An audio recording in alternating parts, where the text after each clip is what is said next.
नमस्कार दोस्तों, स्वागत है आपका एक बार फिर से हमारे इस नए वीडियो में, जिसमें हम लोग अध्ययन करने जा रहे हैं कक्षा 10 के चुंबक नामक टॉपिक पर। देखिए, तो चैप्टर का नाम क्या है? विद्युत धारा का चुंबकीय प्रभाव, magnetic effect of electric current. तो यहाँ पे देखिएगा, तो यहाँ पे सबसे पहले इस चैप्टर को शुरू करें तो सबसे पहले हमें जान लेना होगा कि चुंबक क्या होता है। तो आइए शुरू करते हैं। तो देखिए, सबसे पहली हेडिंग हमारी रहेगी चुंबक, ठीक है, और इसे अंग्रेजी में क्या बोलेंगे? मैग्नेट।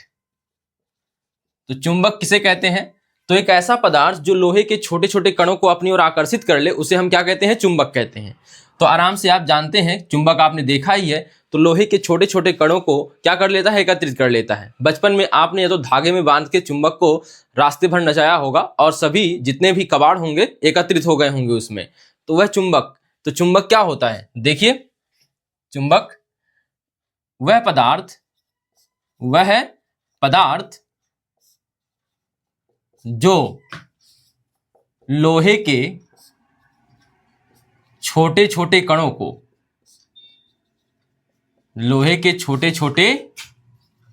कणों को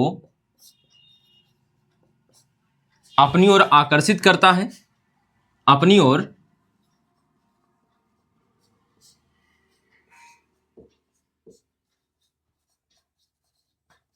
आकर्षित कर लेता है,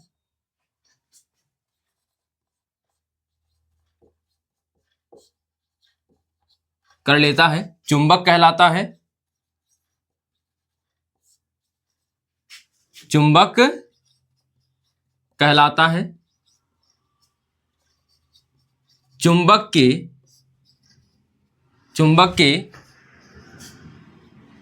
आकर्षण के इस गुण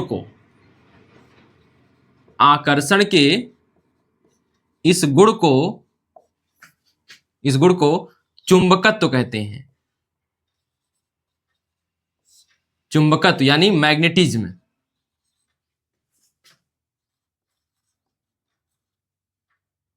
मैग्नेटिज्म कहते हैं, ठीक है। तो चुंबक के अंदर जो आकर्षण का गुण है कि किसी जो लोहे के छोटे छोटे कण हैं उन्हें अपनी ओर खींच लेता है, तो यह गुण जो है वह क्या कहलाता है? चुंबकत्व कहलाता है, यानी मैग्नेटिज्म कहलाता है, ठीक है। तो यहां से आप देखेंगे, आगे देखिएगा, तो यह हो गया चुंबक की परिभाषा हो गई। वह पदार्थ जो लोहे के छोटे छोटे कणों को अपनी ओर क्या कर लेती है? आकर्षित कर लेता है, चुंबक कहलाता है। चुंबक के आकर्षण के इस गुण को चुंबकत्व कहते हैं। चुंबक दो प्रकार के हो सकते हैं, एक होता है प्राकृतिक चुंबक और एक होता है कृत्रिम चुंबक। तो आइए देखें प्रकार, चुंबक के प्रकार। तो चुंबक मुख्यतः दो प्रकार के होते हैं, एक हो जाएगा प्राकृतिक चुंबक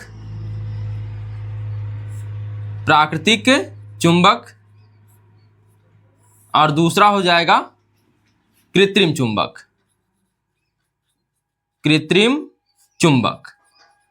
ठीक है। तो प्राकृतिक चुंबक और हो गया दूसरा क्या? कृत्रिम चुंबक। प्राकृतिक चुंबक किसे कहते हैं?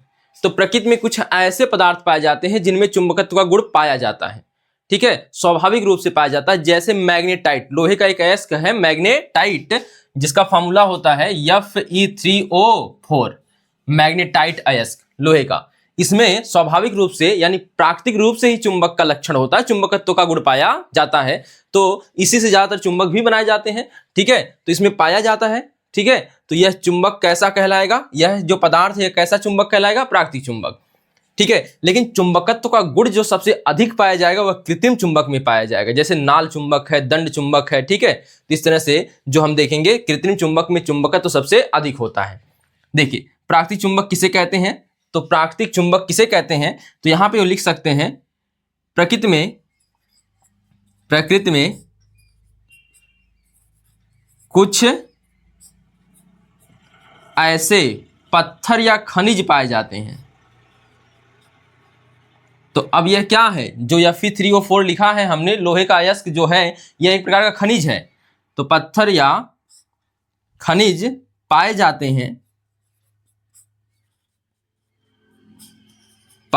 हैं जिनमें स्वाभाविक रूप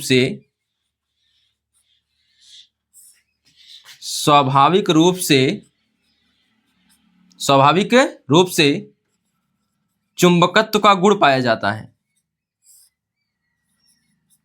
चुंबकत्व का गुण होता है, लिख देंगे गुण होता है, प्राकृतिक चुंबक कहलाते हैं, प्राकृतिक चुंबक कहलाते हैं। ठीक है, जैसे वही अभी जो ऊपर लिखा है मैग्नेटाइट, जैसे मैग्नेटाइट लोहे का क्या है, यह अयस्क है, इसका अणुसूत्र होता है Fe3O4। ठीक है, तो प्रकृति में कुछ ऐसे पत्थर या खनिज पाए जाते हैं जिनमें स्वाभाविक रूप से चुंबकत्व का गुण होता है, प्राकृतिक चुंबक कहलाते हैं, जैसे मैग्नेटाइट। ठीक है, तो वहां पे देखिए यह तो आसान है, इसमें कोई दिक्कत नहीं होगी। कृत्रिम चुंबक, तो जो कृत्रिम विधियों द्वारा बनाए जाते हैं तो लिखेंगे वे चुंबक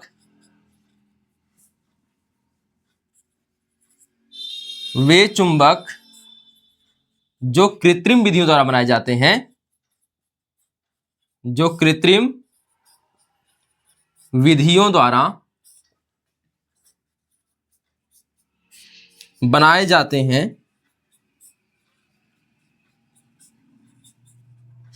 कृत्रिम चुंबक कहलाते हैं, कृत्रिम चुंबक कहलाते हैं। ठीक है, तो वे चुंबक जो कृत्रिम विधियों द्वारा बनाए जाते हैं कृत्रिम चुंबक कहलाते हैं, जैसे दंड चुंबक, नाल चुंबक। ठीक है, इस प्रकार से आदि कर लेंगे।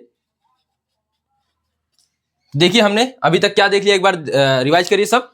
तो देखिएगा, लिखा सबसे पहले कि हमें जो चैप्टर पढ़ना हुआ है विद्युत धारा का चुंबकीय प्रभाव। तो हमें विद्युत धारा का चुंबकीय प्रभाव जानने से पहले हमें जानना होगा कि चुंबक क्या होता है। ठीक है, तो चुंबक क्या होता है, तो वह पदार्थ होता है जिसमें आकर्षण, लोहे के कणों को आकर्षण करने का गुण पाया जाता है। तो जो पदार्थ लोहे के छोटे छोटे कणों को अपनी ओर आकर्षित कर लेता है उसे चुंबक कहते हैं। तो जो ये आकर्षण का गुण है उसे चुंबकत्व कहते हैं। ठीक है, इसके बाद क्या है, चुंबक के दो प्रकार होते हैं। क्या होते हैं, चुंबक के दो प्रकार होते हैं, एक है कृत्रिम चुंबक, एक है प्राकृतिक चुंबक। तो प्राकृतिक चुंबक में क्या होता है, स्वाभाविक रूप से हमें कुछ ऐसे पदार्थ मिल जाते हैं प्रकृति में जिनमें स्वाभाविक रूप से क्या होता है, चुंबकत्व का गुण होता है, यानी लोहे के कणों को आकर्षित करने का क्या होता है, गुण होता है। तो उसे हम कहते हैं प्राकृतिक चुंबक। और जिन्हें हम कृत्रिम विधियों द्वारा बनाते हैं उन्हें हम कहते हैं क्या, कृत्रिम चुंबक। ठीक है, तो यहां पे आप इसको पहले नोट कर लीजिए, फिर हम लोग आगे बढ़े। आइए अब देखते हैं आगे। ठीक है, देखिए अब हमें पढ़ना है चुंबक के ध्रुव।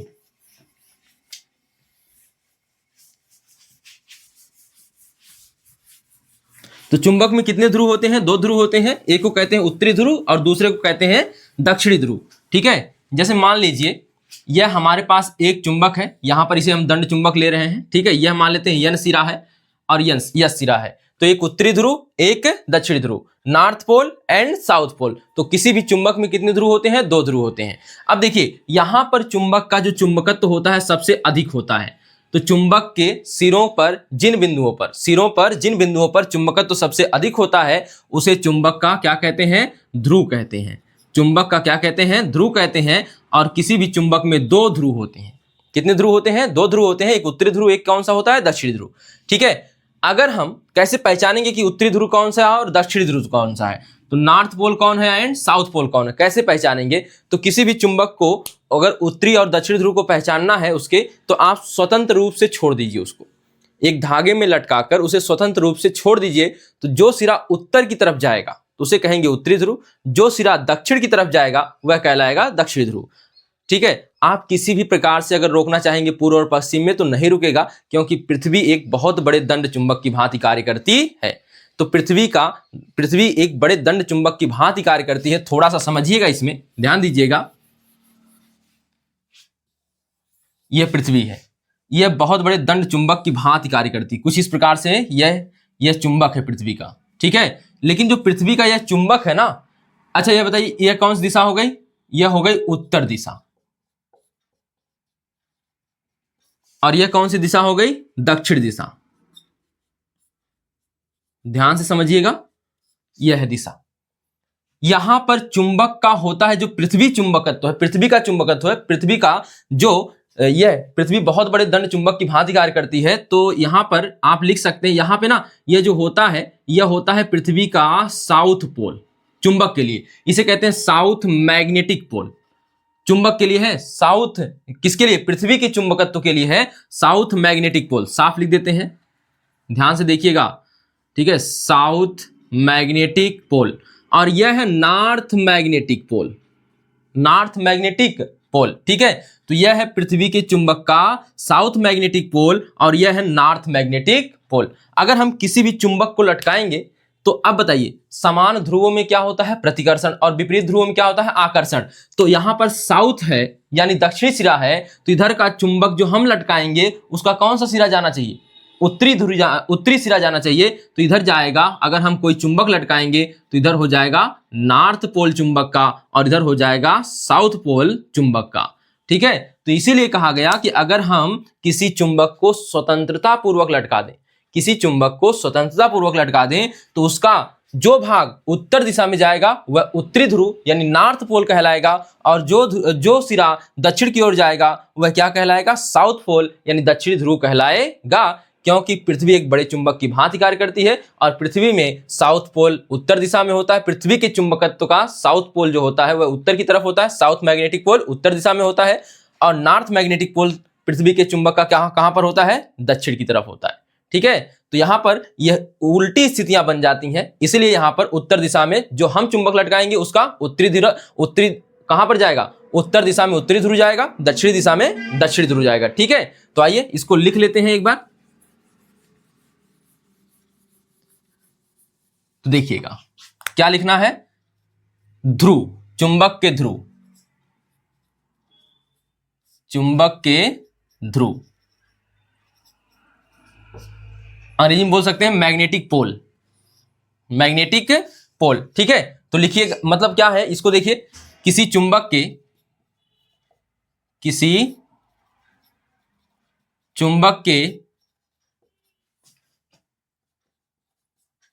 सिरों के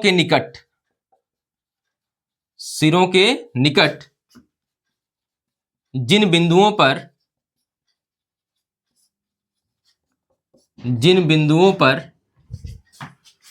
पर चुंबकत्व सबसे अधिक होता है, चुंबकत्व सबसे अधिक होता है, चुंबक के ध्रुव कहलाते हैं, चुंबक के ध्रुव कहलाते हैं, चुंबक के ध्रुव कहलाते हैं।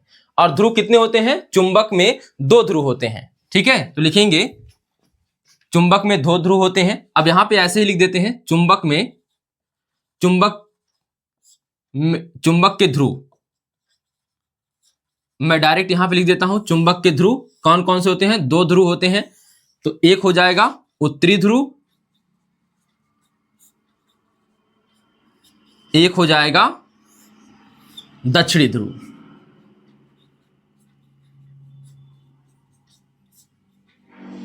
उत्तरी ध्रुव और दक्षिणी ध्रुव, south pole north pole, north pole south pole, ठीक है।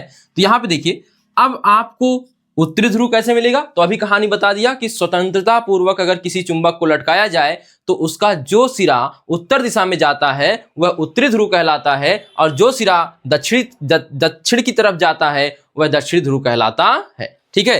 तो अगर आपकी मर्जी है लिखने की तो आप यहां पर एक लाइन स्टार बनाकर लिख सकते हैं। लिखेंगे किसी चुंबक को स्वतंत्रता पूर्वक लटकाने पर उसका जो सिरा उत्तरी दिशा में ठहरता है, उत्तरी दिशा में ठहरता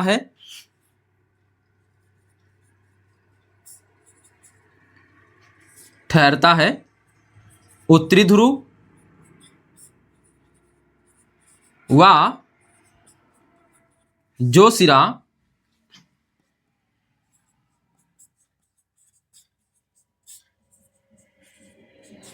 दक्षिणी दिशा में ठहरता है,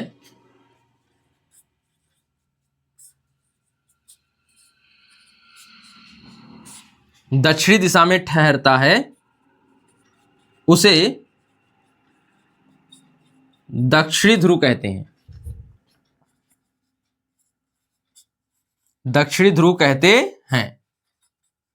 ठीक है, देखिए किसी चुंबक को स्वतंत्रता पूर्वक लटकाने पर उसका जो सिरा उत्तरी दिशा में ठहरता है उत्तरी ध्रुव, व जो सिरा दक्षिणी दिशा में ठहरता है उसे दक्षिणी ध्रुव कहते हैं। तो यहां पर भी यही लिख लीजिए, यही भाषा लिख लीजिए। उत्तरी दिशा में ठहरता है उसे उत्तरी ध्रुव, तथा जो सिरा दक्षिणी ध्रुव में ठहरता है उसे दक्षिणी ध्रुव कहते हैं। ठीक है, तो अब देखिए क्या देख लिए, चुंबक के ध्रुव कितने ध्रुव होते हैं? 2 ध्रुव होते हैं, उत्तरी ध्रुव और दक्षिणी ध्रुव। उत्तरी दिशा में ठहरने वाला उत्तरी ध्रुव, दक्षिणी दिशा में ठहरने वाला दक्षिणी ध्रुव। ठीक है, तो एक चीज और याद रखना है कि चुंबक के सिरों के निकट जिन बिंदुओं पर क्या होता है, चुंबकत्व तो सबसे अधिक होता है, उसे चुंबक के ध्रुव कहते हैं। अब देखिए, आप जब किसी चुंबक को लटकाते हैं तो एक पता है आपको, एक उत्तर दिशा में जाएगा एक सिरा, और एक सिरा कहां जाएगा? दक्षिण दिशा में। ठीक है, यह क्यों हो रहा है? तो पृथ्वी के चुंबकत्व के कारण हो रहा है। तो अब जब यह एक ही दिशा में ठहर रहा है तो इस स्थिति को एक नाम देते हैं, इस स्थिति को एक नाम देते हैं चुंबकीय याम्योत्तर। क्या नाम देते हैं? तो इस स्थिति को नाम देते हैं चुंबकीय याम्योत्तर। ठीक है, तो जो उत्तरी ध्रुव है चुंबक का उत्तरी दिशा में, और दक्षिणी ध्रुव जो चुंबक का है वह दक्षिणी दिशा में जाता है। इस स्थिति को हम क्या कहते हैं? चुंबकीय याम्योत्तर कहते हैं। ठीक है, अगर किसी चुंबक का उत्तरी ध्रुव उत्तरी दिशा में है और दक्षिणी ध्रुव दक्षिणी दिशा में है तो इस स्थिति को चुंबकीय याम्योत्तर कहा जाता है। ठीक है, तो यह जानते रहिएगा, बीच बीच में कहीं आए तो समझ लीजिएगा। ठीक है, पहले इसको उतार लीजिए। तो आइए अब देखते हैं आगे। तो आगे क्या देखना है? तो अब आइए चुंबक के कुछ गुण होते हैं उनके बारे में जान लेते हैं। ठीक है, तो देखिए चुंबक के गुण, तो अगली हेडिंग बना लीजिए आप लोग, चुंबक के गुण। अब यहां पे आप लोग खुद एक बताइए, अभी आपसे कहा गया कि चुंबक के सिरों के निकट जिन बिंदुओं पर चुंबकत्व तो सबसे अधिक होता है उसे चुंबक के ध्रुव कहते हैं। तो एक गुण यही मिल गया कि चुंबक के जो क्या होते हैं, ध्रुव होते हैं, उन पर चुंबकत्व तो सबसे अधिक होता है। मान लेते हैं यहां पर हमारे पास एक दंड चुंबक यह है, तो यह एन सिरा है, यह कौन है? यस सिरा है। यहां पर चुंबकत्व तो सबसे अधिक होता है। जैसे जैसे मध्य की तरफ जाएंगे चुंबकत्व घटता जाता है, और एकदम बीच में पहुंच जाने पर चुंबकत्व क्या हो जाता है? शून्य हो जाता है। ठीक है, चुंबकत्व क्या हो जाता है? शून्य हो जाता है। ठीक है, यह हो गया पहला गुण। क्या हो गया? पहला गुण। तो क्या पहला गुण है कि जो है ध्रुवों पर चुंबकत्व सबसे अधिक होता है और चुंबक के एकदम मध्य में चुंबकत्व शून्य होता है। दूसरा गुणधर्म क्या होगा? चुंबक के जो समान सिरे होते हैं, यानी यन है, यस है, और यहां पे अगर यस लाया जाए तो यहां एक दूसरे को यह क्या करेंगे? प्रतिकर्षित करेंगे। क्या करेंगे? प्रतिकर्षित करेंगे। ठीक है, लेकिन अगर आप यहां पर यन है और यहां पर यस है और यहां पर यन ही ला रहे हैं, यन ला रहे हैं, तो यहां पर यन ला रहे हैं तो ये एक दूसरे को क्या कर लेंगे? आकर्षित करेंगे। ठीक है, तो आप इसे क्या लिखते हैं? चुंबक के समान ध्रुवों में प्रतिकर्षण होता है और विपरीत ध्रुवों में क्या होता है? आकर्षण होता है। ठीक है, तीसरा एक और है कि अगर किसी चुंबक को बीच से कहीं से तोड़ दिया जाए, मान लेते हैं यन सिरा है, यहां पर यस सिरा है, आप यहां से तोड़ दिए तो इसके ध्रुव अलग नहीं होंगे, इसके ध्रुव अलग नहीं होंगे, बल्कि हर भाग एक नया चुंबक बन जाएगा। तो नया चुंबक बन जाएगा तो इसका यन सिरा है तो कौन सा नहीं है? यस, तो यहां पर यस सिरा हो जाएगा अपने आप, और यहां पर यस सिरा है तो यहां पर कौन सा हो जाएगा? यन सिरा हो जाएगा। ठीक है, तो प्रत्येक भाग अगर चुंबक को तोड़ा जाता है तो प्रत्येक भाग नया चुंबक बन जाता है। अगर इसको फिर से तोड़ देंगे ना तो फिर से आपको नए भाग मिल जाएंगे, मतलब कि जो भाग मिलेंगे वह फिर नए चुंबक बन जाएंगे, एक यन हो जाएगा, एक यस रहेगा। ठीक है, जो बचा रहेगा उसको छोड़कर जो बचा, जैसे यस है यहां पर, अगर यहां से तोड़ देते हैं फिर यहां से, तो यह यस है तो अगला वाला यहां पर क्या बन जाएगा? यन बन जाएगा। ठीक है, तो आइए लिख लेते हैं इसको, तीनों गुणों को।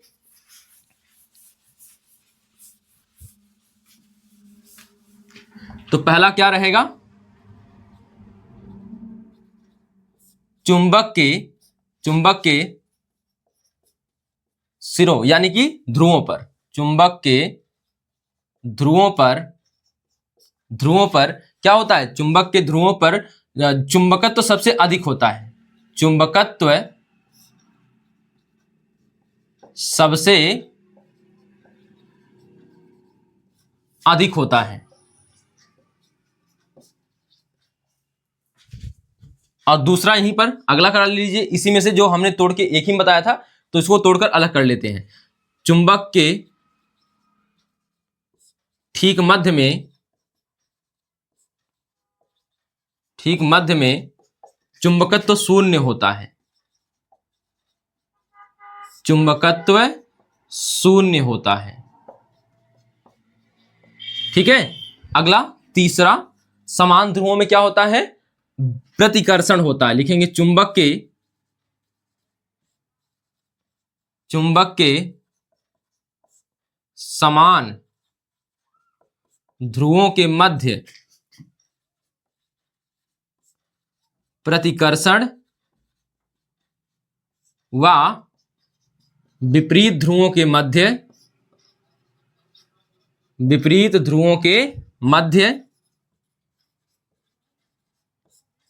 आकर्षण होता है, आकर्षण होता है। ठीक है। तो समान ध्रुवों के मध्य प्रतिकर्षण और विपरीत ध्रुवों के मध्य क्या होता है? आकर्षण होता है। आखिरी जो था गुणधर्म क्या? चुंबक को तोड़ने पर प्रत्येक भाग नया चुंबक बन जाता है। चुंबक को तोड़ने पर उसके ध्रुव अलग नहीं होते हैं, उसके ध्रुव अलग नहीं होते हैं, बल्कि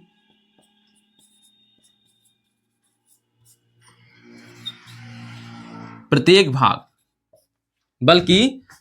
भाग नया चुंबक बन जाता है या पूर्ण चुंबक बन जाता है। प्रत्येक भाग पूर्ण चुंबक बन जाता है, यानी एन और एस दोनों सिरा आ जाते हैं।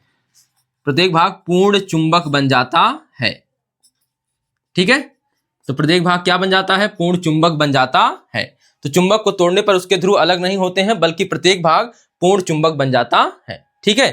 तो ये देखिए, एक चीज और जान लीजिए, यहां पर आपने क्या पढ़ा था? यह एन सिरा था, यह यस था, यानी कि यह है नॉर्थ पोल और यह है साउथ पोल, यानी उत्तरी ध्रुव दक्षिणी ध्रुव। तो इनको मिलाने वाली जो रेखा होगी ना, उसे चुंबकीय अक्ष कहा जाता है। यह भी जानते रहिएगा। यह क्या कहलाती है? चुंबकीय अक्ष कहलाती है। यह रेखा क्या कहलाती है? चुंबकीय अक्ष कहलाती है। ठीक है। तो अब इसको पहले उतार लीजिए आप लोग, चुंबक के गुण, फिर हम आगे बढ़ें। तो आइए अब देखते हैं अगली हेडिंग, चुंबकीय क्षेत्र क्या होता है? चुंबकीय क्षेत्र, जैसे आपने विद्युत में पढ़ा था, विद्युत के अगर किसी तार में धारा प्रवाहित होती है तो उसके चारों ओर एक क्या होता है?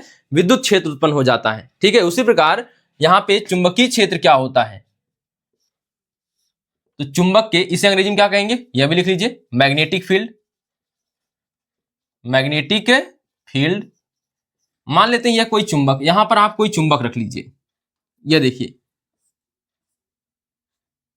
यह कोई चुंबक है। ठीक है। तो यहां से ना ऐसे बल रेखाएं, यह एन सिरा, यह एस सिरा छोटा सा बनाया हूं अभी, तो ऐसे ना चुंबकीय बल रेखाएं निकलती हैं। अभी बल रेखाओं का जिक्र हम करेंगे।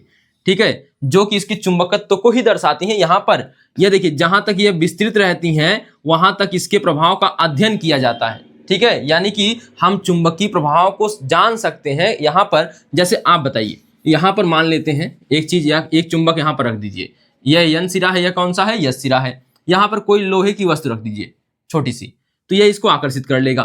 फिर यहां पर करिए, आकर्षित कर लेगा। यहां पर नहीं करेगा, तो यह कुछ ही क्षेत्र तक आकर्षित कर रहा है। आकर्षण का गुण कुछ क्षेत्र तक है, तो इसी को हम कहते हैं चुंबकीय क्षेत्र। तो लिखेंगे चुंबक के चारों ओर का वह क्षेत्र, किसी चुंबक के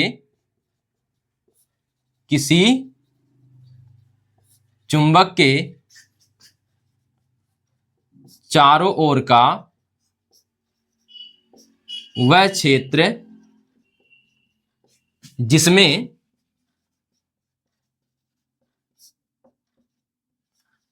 चुंबकीय प्रभाव का अनुभव किया जाता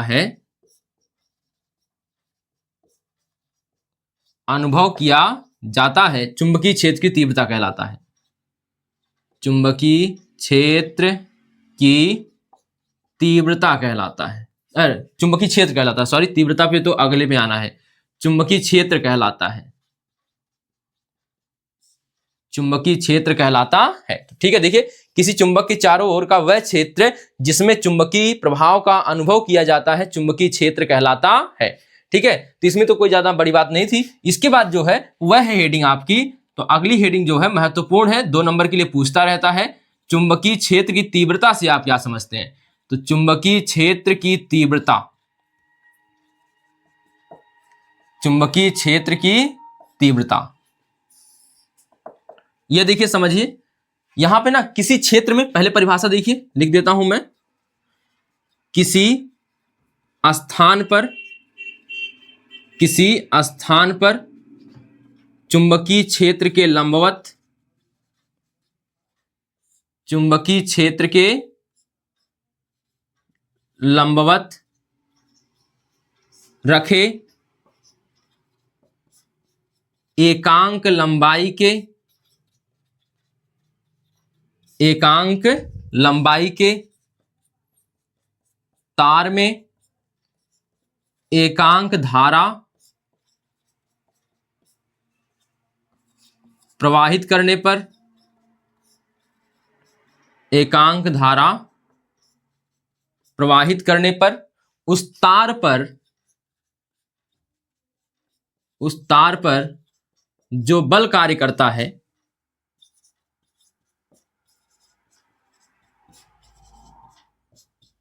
बल कार्य करता है, उसे उस स्थान पर चुंबकीय क्षेत्र की तीव्रता कहते हैं। ठीक है, देखिए किसी स्थान पर चुंबकीय क्षेत्र के लंबवत, किसी स्थान पर चुंबकीय क्षेत्र के लंबवत रखे एकांक लंबाई, जिसकी लंबाई को 1 मीटर या 1 सेंटीमीटर मान लिया जाए तो उसको क्या कहते हैं? एकांक लंबाई। ठीक है, तो एकांक लंबाई के तार में, वैसे 1 मीटर मानना, क्योंकि जो मेन मात्रक होता है मीटर में माना जाता है, तो इकाई एकांक लंबाई, एकांक लंबाई के तार में एकांक धारा यानी 1 एम्पीयर की धारा प्रवाहित करने पर उस तार पर जो बल कार्य करता है, जो बल कार्य करता है उसे उस स्थान पर चुंबकीय क्षेत्र की तीव्रता कहते हैं। जो बल कार्य करता है उस स्थान पर चुंबकीय क्षेत्र की तीव्रता कहते हैं, उसे लिख लीजिएगा, उसे उस स्थान पर चुंबकीय क्षेत्र की तीव्रता कहते हैं। फिर सुन लीजिएगा, किसी स्थान पर चुंबकीय क्षेत्र के लंबवत, किसी स्थान पर चुंबकीय क्षेत्र के लंबवत रखे एकांक लंबाई के तार में एकांक धारा प्रवाहित करने पर उस तार पर जो बल कार्य करता है उसे उस स्थान पर चुंबकीय क्षेत्र की तीव्रता कहते हैं। तो याद कर लीजिएगा इसको। ठीक है, इसके मात्रक पूछे जाते हैं बहुविकल्पी क्वेश्चन में, यह ज्यादा ध्यान रखिएगा। तो मात्रक देखिए, इसका एक मात्रक होता है न्यूटन प्रति एम्पीयर मीटर, न्यूटन प्रति एम्पीयर मीटर। ये क्या होता है? एक होता है वेबर प्रति मीटर स्क्वायर, वेबर प्रति मीटर स्क्वायर। एक होता है टेस्ला, तस्ला नहीं है, टेस्ला है। ठीक है, इन तीनों मात्रकों को ध्यान में रखिएगा। कभी कभी बहुविकल्पी प्रश्न जब बनाता है तो उसमें कहता है निम्नलिखित में से कौन सा विद्युत क्षेत्र की तीव्रता का मात्रक नहीं है, तो 3 देगा, एक कोई और दे देगा, या कहेगा निम्नलिखित में से कौन सा विद्युत क्षेत्र की तीव्रता का मात्रक है, और यह तीनों देगा, और अंत में लिख देगा उपरोक्त सभी, मतलब कि इनमें से सभी। तो आप लगाएंगे कौन सा? इनमें से सभी। तो ऑप्शन देख लीजिएगा पूरा कौन कौन से मात्रक, न्यूटन प्रति एम्पीयर मीटर, दूसरा है वेबर प्रति मीटर स्क्वायर, और कौन है? टेस्ला। ठीक है, तो एक बार इसको पूरा नोट कर लीजिए। तो आइए अब देखते हैं आगे चुंबकीय बल रेखाएं, चुंबकीय बल रेखाएं। ठीक है, बहुत महत्वपूर्ण परिभाषा है, अब देखिएगा। तो यह क्या होती हैं चुंबकीय बल रेखाएं?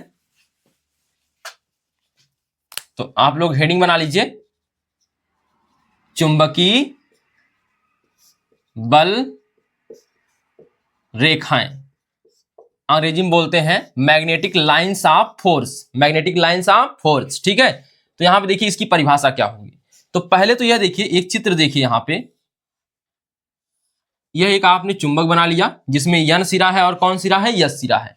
ठीक है, यहां से ऐसे कुछ रेखाएं निकल कर जाती हैं, तो N से कहां जाती हैं? S की ओर। यह काल्पनिक रेखाएं हैं, तो N से कहां जा रही हैं? S की ओर जा रही हैं। ठीक है, ऐसे ही इधर से भी जाएंगी, ये एक दूसरे को कहीं टच नहीं करती हैं, याद रखना है। आपको भले हमारी टच करते हुए यहाँ पे दिख जाए, लेकिन आपको यह जानना है कि एक दूसरे को कहीं स्पर्श नहीं करती हैं। अनंत रेखाएं होती लेकिन एक दूसरे को स्पर्श नहीं करती हैं। और इसी से अब यहां से देखिए, यह जा रही है कहां से, north to south, north to south. यहां से देखिए, यहां से निकल रही है, नॉर्थ से निकल रही है, साउथ की तरफ जा रही है। ठीक है, यह होता है क्या, चुंबकीय बल रेखाएं, काल्पनिक रेखाएं हैं। ठीक है, किसी क्षेत्र में खींची गई, किसी चुंबकीय क्षेत्र में खींची गई वे काल्पनिक रेखाएं हैं जो चुंबकीय क्षेत्र की दिशा को सतत रूप से प्रदर्शित करती हैं, जो चुंबकीय क्षेत्र की दिशा को सतत रूप से क्या कर रही हैं, प्रदर्शित कर रही हैं। ठीक है, तो ध्यान से देखिए क्या है, यहां पे देख लीजिए, जो चुंबक के बाहर दिशा है तो यन से निकला, यस में गया। अब अंदर भी रेखाएं चलती हैं, यह बंद वक्र का निर्माण करती हैं, यानी कि यह जाके यहां से, पहली वाली जहां से निकली यहां मिल जाएगी, यानी यन से निकली है और यस में गई, और यस से फिर कहां चली गई, यन की तरफ। और यहां देखिए दिशा, अंदर की तरफ दिशा कौन सी है, साउथ से नॉर्थ की तरफ, दक्षिण से उत्तर की तरफ। ठीक है, दक्षिणी ध्रुव की, दक्षिण से मतलब यहां पे दक्षिणी ध्रुव से है, दक्षिणी ध्रुव से उत्तरी ध्रुव की तरफ अंदर की ओर दिशा होती है चुंबकीय बल रेखाओं की, और बाहर किस दिशा में होते हैं, उत्तरी ध्रुव से दक्षिणी ध्रुव की ओर होते हैं। ठीक है, तो यह देखिएगा, तो इसको लिखते हैं पहले, क्या है चुंबकीय बल रेखाएं किसे कहते हैं, तो लिखेंगे किसी चुंबकीय क्षेत्र में, किसी चुंबकीय क्षेत्र में खींची गई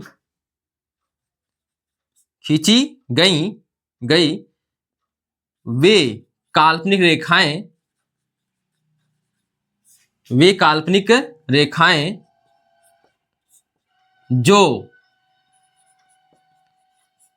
उस क्षेत्र में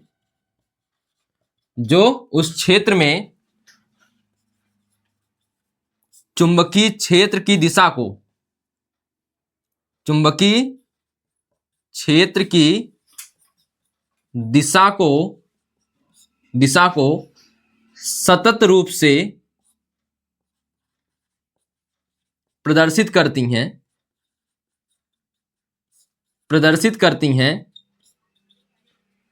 चुंबकीय बल रेखाएं कहलाती हैं, चुंबकीय बल रेखाएं कहलाती हैं।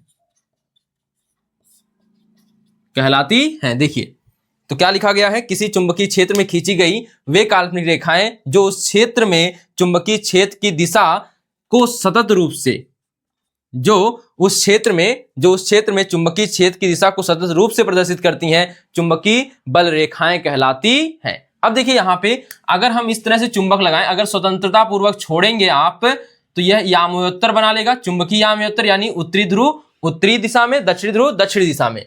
तो यह बल रेखाएं जब निकलेंगी यहां से, तो कुछ इस प्रकार से निकलेंगी, ऐसे निकलेंगी ना। ठीक है, इस प्रकार से फिर यहां से निकलेंगी जो रेखाएं। अब यहां पे, अब देखिए जब धीरे धीरे दूर जाएंगी चुंबकीय बल रेखाएं, तो इनका चुंबकत्व तो क्या हो जाएगा, कमजोर हो जाएगा। फिर यहां से यह है ना, पृथ्वी का चुंबकत्व तो इसे खींच लेगा, ऐसे खींच लेगा। जब अब जो भी रेखाएं आएंगी इधर खींच जाएंगी, दक्षिण से जो निकलेगा इधर खींच जाएगा, क्योंकि आपको पता है कि जो पृथ्वी का मैग्नेटिक पोल है साउथ वाला, वह यहां पर है, इधर है, साउथ मैग्नेटिक पोल पृथ्वी का इधर है, तो नॉर्थ वाले को खींच लिया। और यहां पर है नॉर्थ मैग्नेटिक पोल पृथ्वी का, तो यह वाला साउथ वाले को खींच लिया, तो यहां पर इस तरह से खींच जाता है। और उसके बाद जो पृथ्वी खुद दंड चुंबक की भांति कार्य करती है, तो यहां से इसका जो एक तरह से रेखाएं जो बनाएंगे, तो फिर ऐसे बन जाएगा। ठीक है, तो इस प्रकार से ऐसे रेखाएं प्राप्त हो जाएंगी। यहां से आपको कोई बल रेखाएं नहीं दिखेंगी, यहां से कोई बल रेखाएं जाती हुई नहीं दिखेंगी, और इसे कहा जाता है उदासीन बिंदु। ठीक है, तो बल रेखाओं के बीच दो ऐसे बिंदु होते हैं जिससे कोई बल रेखाएं नहीं गुजरती हैं। तो यहां पर नोट करके लिखेंगे, देखिएगा, तो बल रेखाओं के बीच, चुंबकीय बल रेखाओं के बीच, चुंबकीय बल रेखाओं के बीच, बल रेखाओं के बीच दो बिंदु ऐसे होते हैं, दो बिंदु ऐसे होते हैं, ऐसे होते हैं जहां से कोई बल रेखाएं नहीं गुजरती हैं, जहां से कोई बल रेखाएं नहीं गुजरती हैं, नहीं गुजरती हैं, नहीं गुजरती हैं, नहीं गुजरती हैं, क्या कहलाता है? उदासीन बिंदु कहलाता है।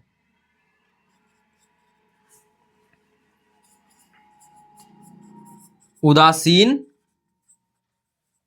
बिंदु कहलाता है, उदासीन बिंदु कहलाता है। उदासीन बिंदु कहलाते हैं लिखिएगा, क्योंकि दो बिंदु हैं। इन बिंदुओं का, यह भी लाइन नोट करिएगा, इन बिंदुओं का परिणामी चुंबकीय क्षेत्र, परिणामी चुंबकीय क्षेत्र, अब यहां पे जब भी चुंबकीय क्षेत्र लिखा जाए ना तो समझिएगा चुंबकीय क्षेत्र की तीव्रता है। परिणामी चुंबकीय क्षेत्र शून्य होता है। क्या होता है? शून्य होता है। परिणामी चुंबकीय क्षेत्र शून्य होता है, यानी तीव्रता लगभग शून्य मानी जाएगी, तीव्रता शून्य हो जाती है यहाँ पर। ठीक है, यहाँ पर चुंबकत्व का गुण लगभग समाप्त होते हुए दिखता है। ठीक है, अब यहाँ पे देखिए, किसी चुंबकीय क्षेत्र में खींची गई वे काल्पनिक रेखाएं जो उस क्षेत्र में चुंबकीय क्षेत्र की दिशा को सतत रूप से प्रदर्शित करती हैं, चुंबकीय बल रेखाएं कहलाती हैं। इसके बाद चुंबकीय बल रेखाओं के बीच दो बिंदु ऐसे होते हैं जहां से कोई बल रेखाएं नहीं गुजरती हैं, उदासीन बिंदु कहलाते हैं। इन बिंदुओं का परिणामी चुंबकीय क्षेत्र क्या होता है? शून्य होता है। तो यह रहा चुंबकीय बल रेखाएं। अब हमें पढ़ना चुंबकीय बल रेखाओं के गुण, जैसे बाहर की तरफ इनकी दिशा कहाँ होती है? उत्तर से दक्षिण की तरफ। अंदर कहाँ होती है? दक्षिण ध्रुव से उत्तरी ध्रुव की तरफ। और इसके बाद आप देखेंगे यह हमेशा बंद वक्र का क्या करती हैं? निर्माण करती हैं। तो इस प्रकार से हमें देखना है, तो पहले इसको नोट कर लीजिए, फिर हम आगे बढ़े। तो अब आइए देखिए आगे चुंबकीय बल रेखाओं के गुण या विशेषताएं लिख सकते हैं। चुंबकीय बल रेखाओं की विशेषताएं, तो अगली हेडिंग बनाइए, चुंबकीय बल रेखाओं की विशेषताएं।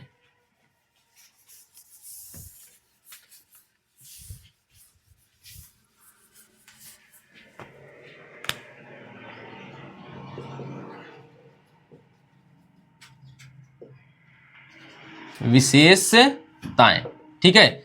तो सबसे पहले यहीं पे देखिए, एक चित्र बनाकर हम समझाएं तो अभी आपको समझाया भी गया। यह यन सिरा है, यह कौन सा है? यस सिरा। थोड़ा सा और बड़ा बना दे। यह यन है एक तरफ क्या है? यस है। तो यहां से क्या निकल रही है? चुंबकीय बल रेखाएं निकल रही हैं। तो कहां से निकलती हैं? उत्तरी ध्रुव से निकलती हैं, दक्षिणी ध्रुव में प्रवेश करती हैं। तो फिर यहां से निकली, देखिएगा, उत्तरी ध्रुव से निकलती हैं, दक्षिणी ध्रुव में प्रवेश करती हैं, और फिर अंदर की तरफ यह दक्षिणी ध्रुव से उत्तरी ध्रुव की ओर बढ़ जाती हैं, और जहां से निकली थी वहीं पर आपस में जाके मिल जाती हैं। तो इस तरह देखिए यह कैसा वक्र बन रहा है? बंद वक्र बन रहा है।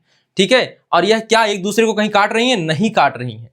ठीक है, अब यहां पे ऐसे नीचे की भी तरफ होता है, एक दूसरे को कभी नहीं काटती हैं। अब यहां से यह जाके इधर यहां पे मिल गया, और यह जाके इधर मिल गया। ठीक है, तो इस तरह से यह बाहर जा रहा है, तो उत्तरी ध्रुव से दक्षिणी ध्रुव की तरफ। ठीक, तो पहला गुणधर्म जो होगा, तो आइए लिखिए, पहला क्या हो जाएगा? तो सबसे पहले यह लिख लेंगे, जो चुंबकीय बल रेखाएं हैं उत्तरी ध्रुव से निकलकर दक्षिणी ध्रुव में प्रवेश करती हैं। तो देखिए, चुंबकीय बल रेखाएं, 60 में लिख रहे हैं चुंबकीय बल रेखाएं। ठीक है, अब यहां पे चुंबकीय बल रेखाएं उत्तरी ध्रुव से निकलकर, उत्तरी ध्रुव से निकलकर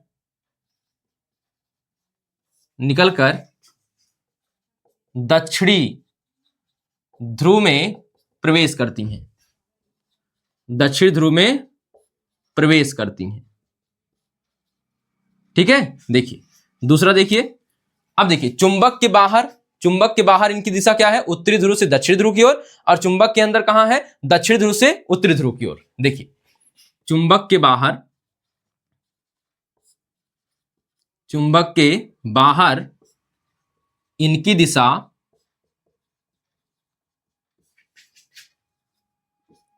उत्तरी ध्रुव से दक्षिणी ध्रुव की ओर, दक्षिणी ध्रुव की ओर, और दक्षिणी ध्रुव की ओर, तथा चुंबक के अंदर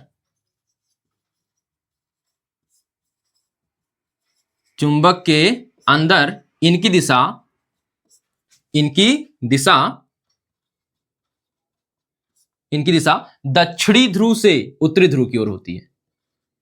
दक्षिणी ध्रुव से उत्तरी ध्रुव की ओर होती है।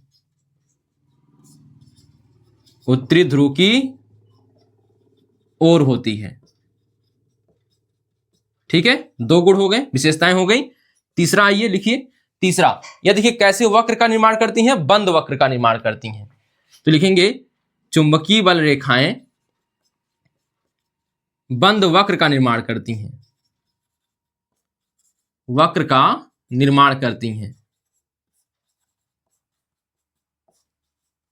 निर्माण करती है। ठीक है, अगला चौथा। अब देखिए चुंबकीय बल रेखाएं एक दूसरे को आप देखिए कहीं काट नहीं रही हैं। चुंबकीय बल रेखाएं एक दूसरे को कभी नहीं काटती हैं। चुंबकीय बल रेखाएं एक दूसरे को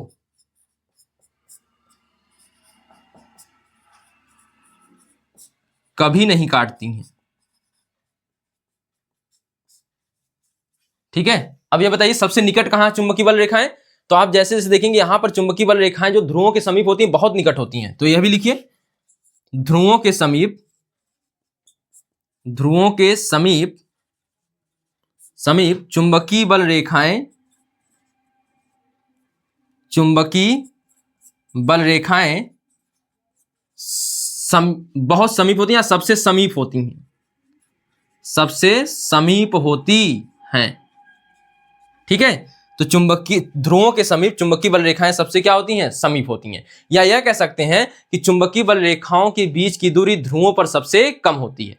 चुंबकीय बल रेखाओं के बीच की दूरी ध्रुवों पर सबसे कम होती है। तो यह देख लीजिए, फिर से देखिए चुंबकीय बल रेखाएं उत्तरी ध्रुव से निकलकर दक्षिणी ध्रुव में प्रवेश करती हैं। चुंबक के बाहर दूसरा क्या है, चुंबक के बाहर इनकी दिशा उत्तरी ध्रुव से दक्षिणी ध्रुव की ओर तथा चुंबक के अंदर इनकी दिशा क्या होती है, दक्षिणी ध्रुव से उत्तरी ध्रुव की ओर होती है। अगला क्या है, चुंबकीय बल रेखाएं बंद वक्र का निर्माण करती हैं। अगला क्या है, फिर चुंबकीय बल रेखाएं एक दूसरे को कभी नहीं काटती हैं और चुंबक ध्रुवों के समीप चुंबकीय बल रेखाएं सबसे समीप होती हैं। या यह लिख सकते थे कि ध्रुवों पर चुंबकीय बल रेखाएं सबसे समीप होती हैं या चुंबकीय बल रेखाओं के बीच की दूरी सबसे कम ध्रुवों पर होती है, ध्रुवों पर होती है। ठीक है, जैसे जैसे यह दूरी बढ़ती, मतलब यहाँ पे जैसे जैसे यहाँ ध्रुवों से यहाँ पर जाएंगे इनके बीच की दूरी क्या होती है, बढ़ती जाती है। तो यह ध्यान में रखेंगे और इसको उतार लीजिए। तो आइए अब देखते हैं आगे चुंबकीय बल रेखाओं की दिशा ज्ञात करने के नियम। तो 2 नियम है, तो एक है मैक्सवेल का दक्षिणावर्ती पेंच का नियम, दूसरा दाएं हाथ के अंगूठे का नियम। तो पहले देखते हैं मैक्सवेल के दक्षिणावर्ती पेंच का नियम। देखिए, तो सबसे पहले यहां पे हम लिख सकते हैं, दोनों एक साथ कर लें तो यहां पे चुंबकीय बल रेखाओं की दिशा ज्ञात करने के नियम, ज्ञात करने के नियम। कितने नियम हैं, 2 नियम। ठीक है, तो एक हो जाएगा मैक्सवेल का दक्षिणावर्ती पेंच का नियम,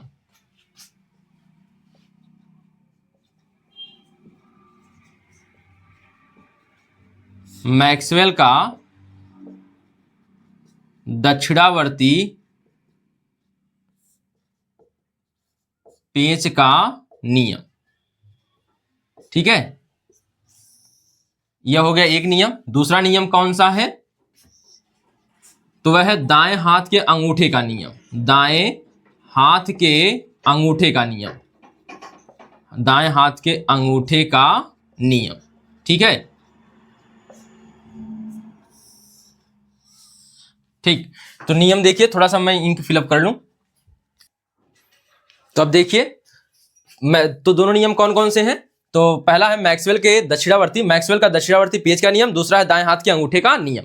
तो मैक्सवेल के इस नियम के अनुसार क्या है, देखिए इस नियमानुसार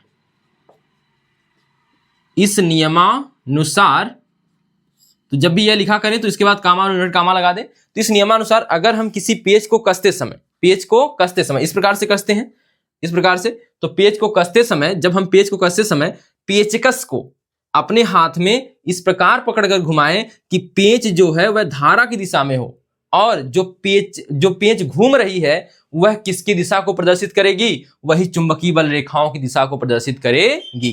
ठीक है, तो यहां पे देखिएगा इस नियमानुसार यदि हम किसी पेंच को कसते समय, किसी पेंच को कसते समय पेचकस को अपने हाथ में पकड़कर इस प्रकार घुमाएं कि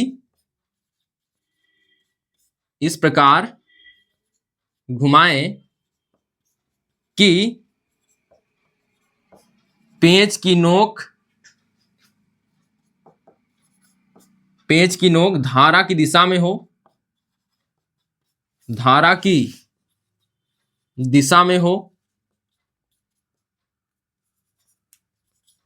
हो, तो पेंच के घूमने की दिशा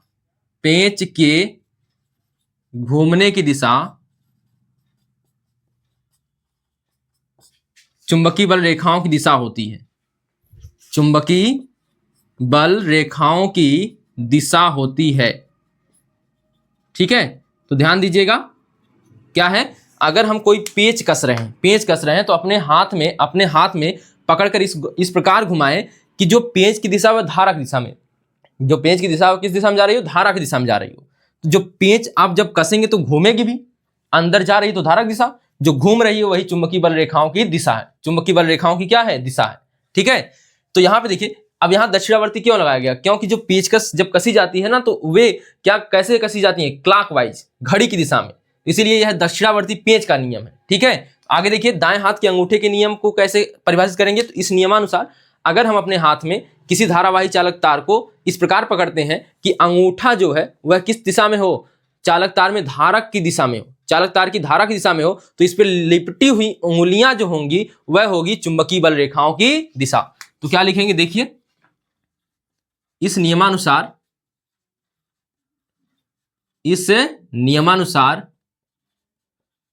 यदि हम किसी चालक तार को अपने दाएं हाथ में इस प्रकार पकड़ें कि अंगूठा धारा की दिशा में हो,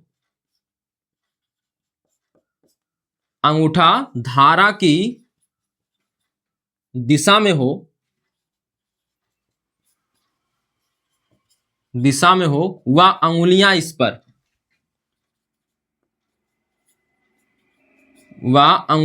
पर लिपटी हो,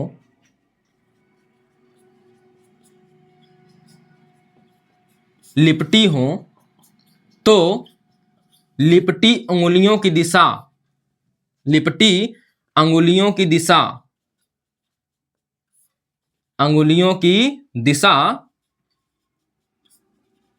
चुंबकीय बल रेखाओं की दिशा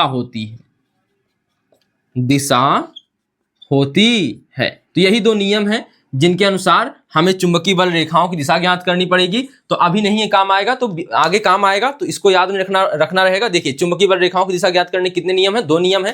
पहला नियम मैक्सवेल का दक्षिणावर्ती पेंच का नियम, दूसरा है दाएं हाथ के अंगूठे का नियम। ठीक है, पहला है इस नियमानुसार यदि हम किसी पेंच को कसते समय पेचकस को अपने हाथ में पकड़कर इस प्रकार घुमाएं कि पेंच की नोक धारा की दिशा में हो, तो पेंच के घूमने की दिशा चुंबकीय बल रेखाओं की दिशा होती है। तो जिस दिशा में घूमेगी यानी क्लॉकवाइज, यानी दक्षिणावर्त दिशा। इसके बाद है इस नियमानुसार दाएं हाथ के अंगूठे का नियम। इस नियमानुसार यदि हम किसी चालक तार को अपने दाएं हाथ में इस प्रकार, यहां पे प्रकार लिख लीजिएगा, इस प्रकार पकड़े कि अंगूठा धारा की दिशा में हो, वह अंगुलियां इस पर लिपटी हो, तो लिपटी अंगुलियों की दिशा चुंबकीय बल रेखाओं की दिशा होती है। ठीक है, तो उतार लीजिए इसको। तो इस वीडियो में हमने क्या क्या पढ़ लिया है, अब यह एक बार रिवाइज कर लीजिए। तो हमने पढ़ लिया चुंबक और चुंबकत्व, फिर हमने पढ़ा चुंबक के ध्रुव क्या होते हैं, फिर हमने पढ़ा कि चुंबक जो होता है उसके कुछ गुण होते हैं, फिर हमने चुंबकीय क्षेत्र देखा, उसकी तीव्रता देखी, और फिर चुंबकीय बल रेखाएं पढ़ा और उसकी विशेषताएं पढ़ी, और फिर हमने देखा कि चुंबकीय बल रेखाओं की दिशा ज्ञात करने के दो नियम हैं, इनको देखा। ठीक है, इसके बाद हमें पढ़ना है यह विद्युत धारा का चुंबकीय प्रभाव और स्टेट का प्रयोग पढ़ना है। तो पढ़ते हैं फिर अगली वीडियो में। तो तब तक के लिए धन्यवाद, मिलते हैं फिर आगे।